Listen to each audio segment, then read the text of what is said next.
Good morning student.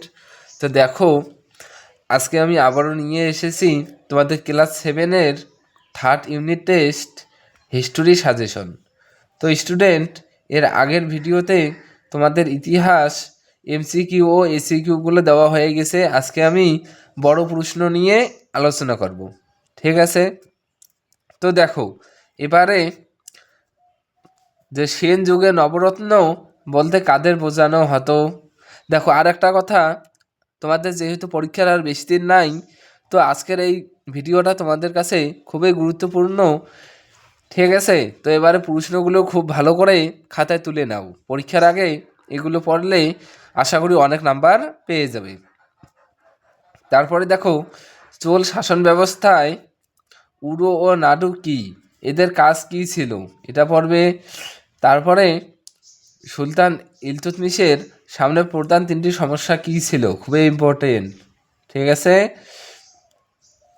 তারপরের প্রশ্ন, যে মধ্যযুগে ভারতের সাধারণ মানুষের জীবনযাত্রা কেমন ছিল, পড়ে নিবে, খুবই ইম্পর্টেন্ট আজকের প্রশ্নগুলো, ঠিক? এবারে দেখো, যে মুঘল শাসকদের রাজপুত নীতিতে কি কি মিল ও অমিল তা বর্ণনা করো, এটা পড়বে। তারপরে দক্ষিণাত্যের বিজয়নগর সাম্রাজ্যের উত্থানের বিবরণ দাও। শিবাজির সঙ্গে মোগলদের দ্বন্দ্বের কারণ কি ছিল, খুবই ইম্পর্টেন্ট। তারপরে দেখো, শিবায়ন কি, পরের প্রশ্ন আছে যে শিবায়ন কি, এর থেকে বাংলা কৃষকদের জীবনে কি কি পরিচয় পাওয়া যায়। তারপর শেরশাহের সংস্কারগুলি আলোচনা করো। পৌরসভা ও গ্রাম পঞ্চায়েতের কাজগুলি লেখো, বা গ্রাম পঞ্চায়েত ও পৌরসভা কী কী কাজ করে, খুবই ইম্পর্টেন্ট। তারপরে পাল ও সেন যুগের সমাজ ও ধর্মের পরিচয় দাও, এটা দেখো, খুবই ইম্পর্টেন্ট। যে ভক্তিবাদী সাধক চৈতন্যদেব ও গুরু নানকের সংক্ষিপ্ত পরিচয় দাও, খুবই ইম্পর্টেন্ট, ঠিক আছে? তারপরে ভারতীয় সংবিধান সম্পর্কে সংক্ষেপে আলোচনা করো, ক্লিয়ার? তারপরে মোগল যুগের শেষ দিকে কৃষি সংকট কেন বেড়ে গিয়েছিল, এই কৃষি সংকটের ফল কি হয়েছিল, ভেরি ভেরি ইম্পর্টেন্ট, ঠিক আছে? ঠিক তারপরে দেখো, যে পশ্চিমবঙ্গে স্বায়ত্তশাসন ব্যবস্থা সম্পর্কে একটি টিকা লেখো, এটা পড়বে।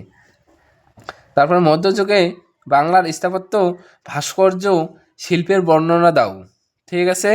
যে মধ্যযুগে বাংলার স্থাপত্য ভাস্কর্য শিল্পের বর্ণনা দাও, খুবই ইম্পর্টেন্ট। আর একটা প্রশ্ন খুবই ইম্পর্টেন্ট এরপরে আছে, দেখো, যে ভারতকে কেন গণতান্ত্রিক ও যুক্তরাষ্ট্রীয় বলা হয়, ঠিক আছে? কেন গণতান্ত্রিক ও যুক্তরাষ্ট্রীয় বলা হয়। দেশ পরিচালনায় সংবিধানের ভূমিকা আলোচনা করো, এখানে দুইটা প্রশ্ন আছে, ঠিক আছে? তারপরে দেখো, যে আকবরের রাজপুত নীতি সম্পর্কে আলোচনা করো। ভক্তি আন্দোলনে চৈতন্যদেব ও গুরু নানকের ভূমিকা আলোচনা করো, খুবই ইম্পর্টেন্ট। শিবাজির নেতৃত্বে মারাঠা শক্তির কিভাবে বিস্তার লাভ করেছিল তা আলোচনা করো। ঠিক তারপরে দেখো, যে শেরশাহের শাসন সংস্কারগুলি আলোচনা করো, ঠিক আছে? এটা খুবই ইম্পর্টেন্ট আছে, সবগুলো প্রশ্ন ইম্পর্টেন্ট, কিন্তু যেগুলো দেখিয়ে দিতেছি এগুলো বিশাল বিশাল ইম্পর্টেন্ট, ক্লিয়ার?